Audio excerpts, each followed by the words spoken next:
இன்னைக்கு நம்ம சேனல்ல மீல் மேக்கர் கிரேவி எப்படி செய்யலாம்னு பார்க்கலாம். நான் மீல் மேக்கரை தண்ணி இல்லாமல் புழிஞ்சு எடுத்து வச்சிருக்கேன். அதில் கார்ன்ஃப்ளவர் மாவு, இஞ்சி பூண்டு பேஸ்ட்டு, மிளகாய் தூள், கரம் மசாலா தூள், எண்ணெய் இதெல்லாம் சேர்த்து கலந்து வச்சுக்கோங்க. ஒரு 1/2 hour ஊறின பிறகு எண்ணெயில் போட்டு பொரிச்சு எடுத்துக்கலாம்.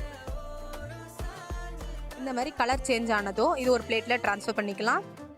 இப்போ அடுத்ததாக அதே எண்ணெயில் சோம்பு, வெங்காயம் பொடியாக நறுக்கினது நல்லா வதங்கணும்.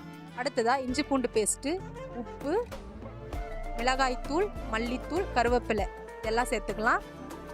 எண்ணெயிலே வதங்கின பிறகு அரைச்சி வச்ச தக்காளி சேர்த்துக்கலாம். ஒரு 2 நிமிஷம் இது எண்ணெயிலே வதங்கட்டும். மூடி போட்டு வேக விடுங்க.